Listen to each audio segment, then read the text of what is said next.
मेरे प्रिय भाई और बहनों, हम मसीही और विश्वासी लोग क्रूस पहनते हैं या क्रूस का चिन्ह बनाते हैं या क्रूस को चूमते हैं, क्रूस को घरों पर बनाते हैं। हमारा क्रूस के प्रति बहुत प्रेम है, क्योंकि क्रूस हमारे प्रति ईश्वर के प्रेम का चिन्ह है। इतना ही नहीं, क्रूस हमारी मुक्ति का चिन्ह है। हमारी मुक्ति क्रूस के द्वारा हुई है, जहां पर प्रभु यीशु हमारे लिए अपने आप को अर्पित किए थे। इसीलिए हम क्रूस के प्रति इतना प्रेम रखते हैं, उसको चूमते हैं, उस पर विश्वास करते हैं। हम बार बार गाते भी हैं कि क्रूस पर अपना लहू बहाकर हमें बचा लिया। लेकिन ये क्रूस पर यीशु का मरना एक दुर्घटना नहीं थी, एक एक्सीडेंट नहीं था। कोरिन्थियों के पहले पत्र की अध्याय 15 वाक्य 3 में संत पौलुस कहते हैं, मसीह हमारे पापों के प्रायश्चित के लिए मरे, जैसा कि धर्म ग्रंथ में लिखा गया है। मसीह हमारे पापों के प्रायश्चित के लिए मरे, जैसा कि धर्म ग्रंथ में लिखा गया है। यानी ये घटना कोई दुर्घटना नहीं है कि अचानक कुछ लोगों ने यीशु को पकड़कर क्रूस पर डाला और मार डाला। बिल्कुल नहीं।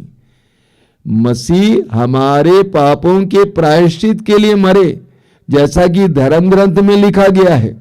यानी क्रूस पर यीशु का मरना एक दुर्घटना नहीं थी, बल्कि ईश्वर की एक बहुत महान योजना का हिस्सा था। क्योंकि यूहन्ना का सुसमाचार अध्याय 3 वाक्य 16 में हम पढ़ते हैं, ईश्वर ने हमसे इतना प्यार किया कि उसने हमारे लिए अपने पुत्र को, एकलौते पुत्र को अर्पित किया, जिससे जो भी इसमें विश्वास करे उसका सर्वनाश ना हो, बल्कि उससे अनंत जीवन मिले। ईश्वर ने हमसे इतना प्रेम किया कि उसने अपने एकलौते पुत्र को हमारे लिए अर्पित किया। ईश्वर ने हमसे इतना प्रेम किया, मनुष्यों से इतना प्रेम किया, ईश्वर ने मनुष्य जाति से इतना प्रेम किया। देखिए, पाप एक सच्चाई है और पाप हम सबका अनुभव है। और यह भी एक सच्चाई है कि मनुष्य पाप के दलदल में डूब रहा है, पाप के बंधनों में है। इस पाप के बंधन से छुटकारा पाने के लिए, पाप के दलदल से बाहर आने के लिए मनुष्य सदियों से उपाय ढूंढता रहा है। बलिदान, यज्ञ, दुआ, प्रार्थनाएं, जादू टोना, क्या क्या नहीं मनुष्य ने किया, लेकिन मनुष्य इससे बाहर नहीं आ पाया। इसलिए प्रेमी पिता परमेश्वर ने हम मनुष्यों के लिए एक योजना बनाई।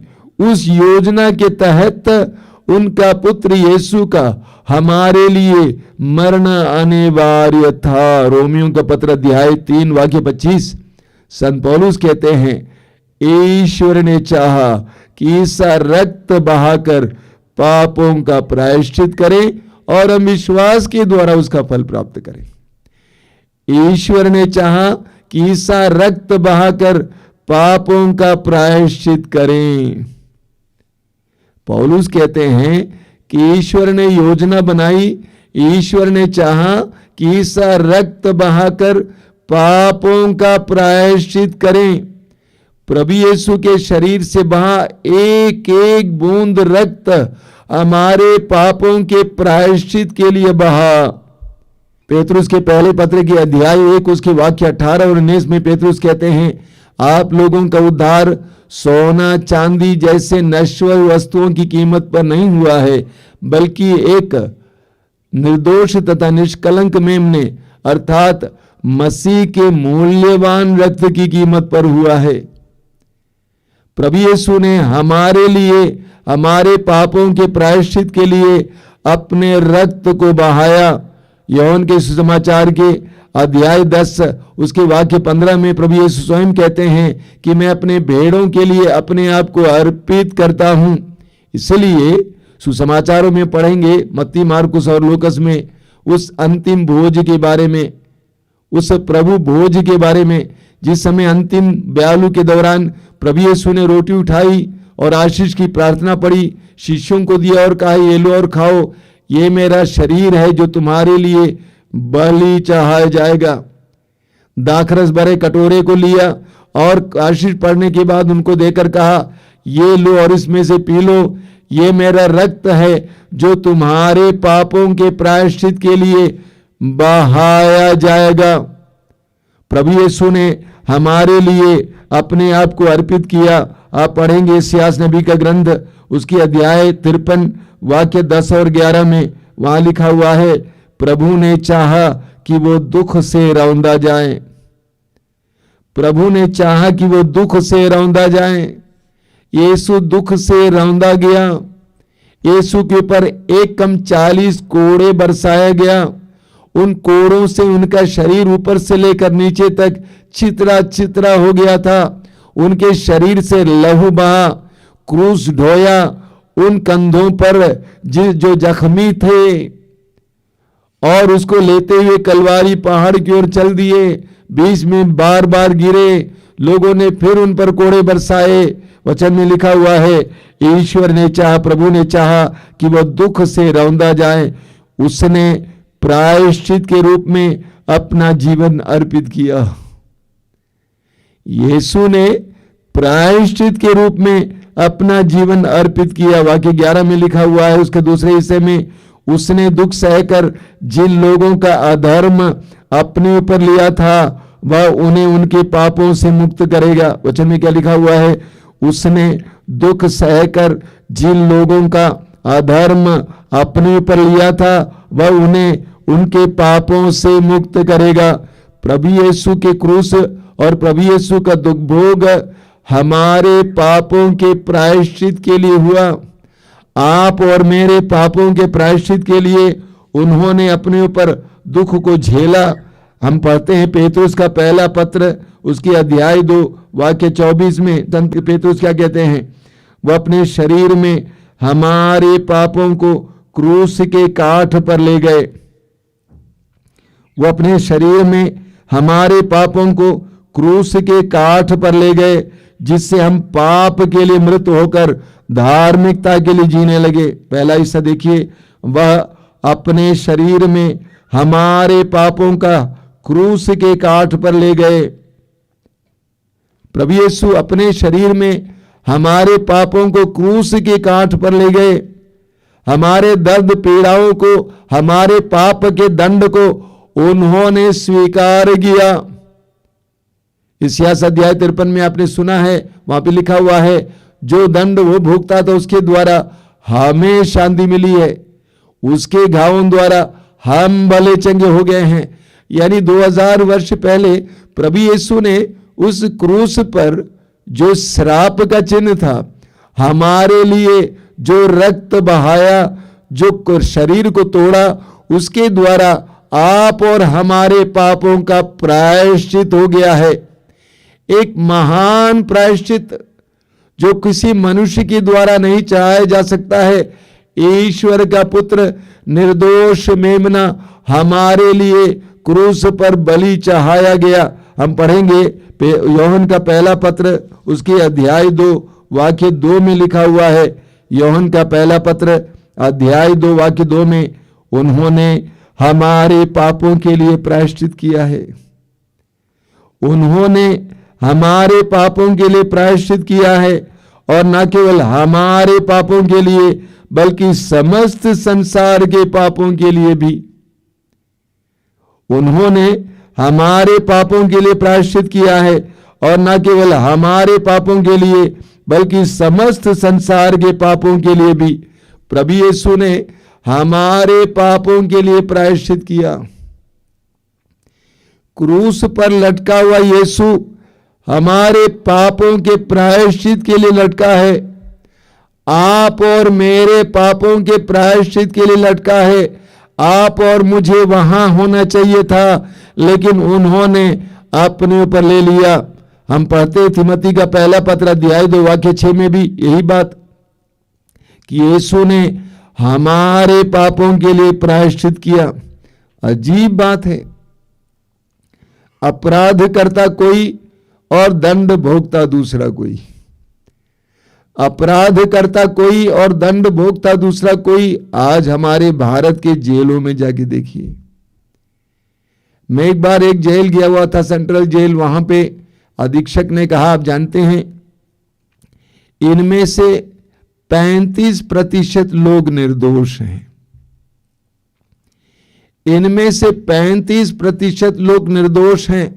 निर्दोष लोग दोषियों की जगह पर दंड भोग रहे हैं। ये तो अनचाही बात है, वे स्वयं नहीं चाहते थे।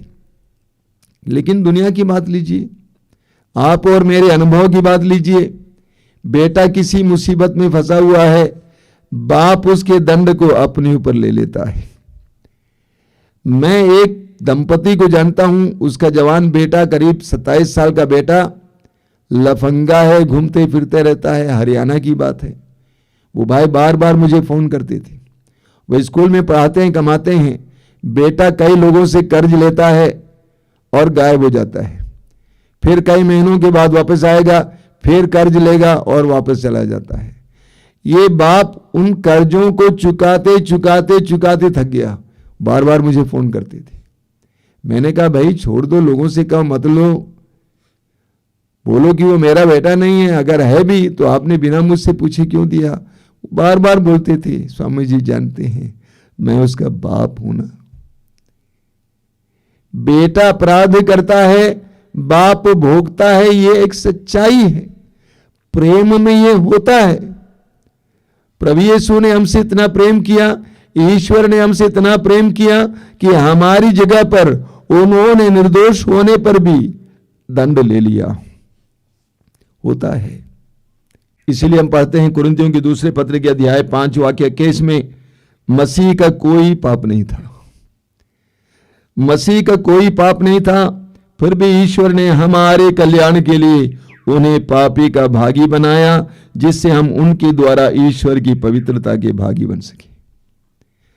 मसीह का कोई पाप नहीं था, फिर भी ईश्वर ने हमारे कल्याण के लिए उन्हें पाप का भागी बनाया। यीशु निर्दोष थे। यीशु निर्दोष थे, फिर भी ईश्वर ने हमारे कल्याण के लिए उनको पाप का भागी बनाया। हमने अपराध किया, लेकिन उन्होंने हमारे दंड को अपने ऊपर ले लिया। उन्होंने हमारे दंड को अपने ऊपर ले लिया क्योंकि वो हमको प्यार करते थे। और ये सच्चाई है, 2000 वर्ष पहले सारे मानव जाति के पापों का बोझ उन्होंने अपने ऊपर ले लिया। सारे मानव जाति के पापों के लिए एक बार हमेशा हमेशा के लिए सबसे महान और सबसे शक्तिशाली बलिदान चाहा। उस बलिदान के द्वारा हमें उद्धार मिलता है। उद्धार का मतलब पाप के कलंक से, पाप के बोझ से, पाप के दंड से हमें छुटकारा मिल जाता है। रोमी अध्याय 3 वाक्य 25 को मैं दोहराना चाहता हूं। यीशु ने किया है, ईश्वर ने चाहा कि इसका रक्त बहाकर पापों का प्रायश्चित करें और हम विश्वास के द्वारा उसका फल प्राप्त करें। एक बार एक बहन ने मुझे फोन करके कहा, कई वर्ष पहले की बात है, कि मेरी एक आंख खराब हो गई है, इलाज करते करते थक गई हूं, मैं क्या करूं, आप बताइए कि मैं कौन सा प्रायश्चित करूं। मैंने जवाब में उनसे कहा कि बहन, आपको प्रायश्चित करने की जरूरत नहीं है। आपको प्रायश्चित करने की जरूरत नहीं है। प्रायश्चित आपके पापों के लिए हो चुका है। आपको पश्चाताप करना है और इस सुसमाचार पर विश्वास करना है। यही वास्तव में सुसमाचार है। क्या आपके पापों के लिए किसी और ने प्रायश्चित किया है? आपके अपराधों का दंड किसी और ने अपने ऊपर ले लिया है। जरा सोचिए, आप जेल में हैं क्योंकि आपने कोई घृणित कार्य किया, लेकिन अचानक आपके पास पुलिस आती है, कहती है कि आपको छुट्टी मिल रही है, आप आजाद हो गए हैं। पूछते हैं क्यों सर? आपके दंड को किसी और ने अपने ऊपर ले लिया है। क्या ये आपके लिए सुखद बात नहीं है? क्या ये आपके लिए सुसमाचार नहीं है? इसलिए संत पौलुस कहते हैं कुरिन्थियों के पहले पत्र के अध्याय 15 में, उसके वाक्य 1 से संत पौलुस सुसमाचार के बारे में कहते हैं, और सुसमाचार का पहला हिस्सा यह है, मसीह हमारे पापों के प्रायश्चित के लिए मरे। हमें मरना चाहिए था, लेकिन मसीह हमारे पापों के प्रायश्चित के लिए मरे। जब भी आप क्रूस को देखते हैं मेरे भाई मेरी बहन, जब भी आप यीशु के पवित्र रक्त के बारे में मनन करते हैं, इस बात को नहीं भूलना चाहिए कि मसीह हमारे पापों के प्रायश्चित के लिए मरे। यीशु आपके पापों के प्रायश्चित के लिए मरे। जब आप विश्वास करेंगे कि सचमुच यीशु ने मेरे पापों के लिए प्रायश्चित किया है, यीशु मेरे पापों के लिए मरे, आपका विश्वास जितना मजबूत होता जाएगा, उस बलिदान का प्रभाव और असर आपके ऊपर पड़ता जाएगा। यह एक विश्वास का तथ्य है कि मसीह हमारे पापों के प्रायश्चित के लिए मरे। आज से विश्वास करना, जब भी आप क्रूस को देखते हैं, सिर्फ ये नहीं सोचना कि प्रभु तू कितना दुख भोगा, ये सोचना कि प्रभु तूने मेरे पापों के लिए प्रायश्चित किया, प्रायश्चित के लिए तुझे कितना दुख भोगना पड़ा, मेरे पापों के प्रायश्चित के लिए तुम्हें कितना दुख भोगना पड़ा। इस पर मनन चिंतन करना चाहिए। यीशु आप और मेरे पापों के लिए प्रायश्चित किए। यीशु समाचार है, ये अनुग्रह की बात है, ये हमारे लिए खुशी की बात है, आनंद का विषय है। वह हमारे लिए मुक्तिदाता बना। पेतरुस का पहला पत्र अध्याय 1 वाक्य 18 और 19 में फिर एक बार याद दिलाता हूं। पेतरुस कहते हैं, आप लोगों का उद्धार सोने चांदी जैसे नश्वर वस्तुओं की कीमत पर नहीं हुआ है, बल्कि एक निर्दोष तथा निष्कलंक मेमने अर्थात मसीह के मूल्यवान रक्त की कीमत पर हुआ है। मैं दोहराता हूं, आप लोगों का उद्धार सोने चांदी जैसे नश्वर वस्तुओं की कीमत पर नहीं हुआ है, बल्कि एक निर्दोष तथा निष्कलंक मेमने अर्थात मसीह के मूल्यवान रक्त की कीमत पर हुआ है। आंखें बंद कीजिए और अपने दोनों हाथों को अपने सीने पर लगाइए और इस समय इस वचन को दोहराते जाइए, मेरे पीछे दोहराते जाना। आप लोगों का उद्धार सोने चांदी जैसे नश्वर वस्तुओं की कीमत पर नहीं हुआ है, बल्कि एक निर्दोष तथा निष्कलंक मेमने अर्थात मसीह के मूल्यवान रक्त की कीमत पर हुआ है।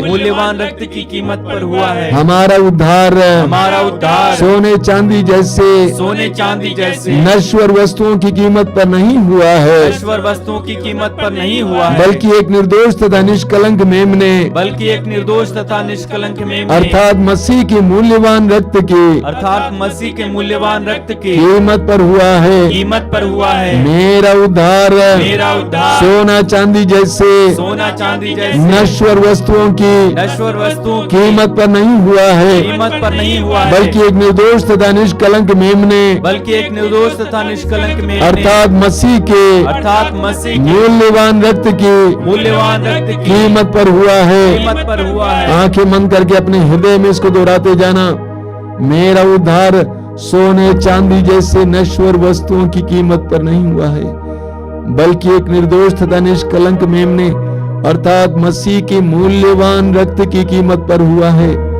मेरा उद्धार मसीह के मूल्यवान रक्त की कीमत पर हुआ है। मेरा उद्धार यीशु के मूल्यवान रक्त की कीमत पर हुआ है। मेरी मुक्ति यीशु के मूल्यवान रक्त की कीमत पर हुई है। यीशु ने अपना रक्त बहाकर मुझे बचाया है, पाप के दंड से मुझे अलग किया है, मुझे पाप के दलदल से बाहर किया है। उसने मेरे लिए प्रायश्चित किया क्योंकि वह मुझे प्यार करता था। यीशु मेरे लिए मरे। Jesus died for me. Jesus died for me. यीशु मेरे लिए मरे, यीशु मेरे लिए मरे, यीशु ने मेरे लिए रक्त बहाया। अपने दिल में मौन होकर दोहराते जाइए, दोहराते जाइए। प्रभु की कृपा आपकी ओर बहने दीजिए समय। धन्यवाद यीशु।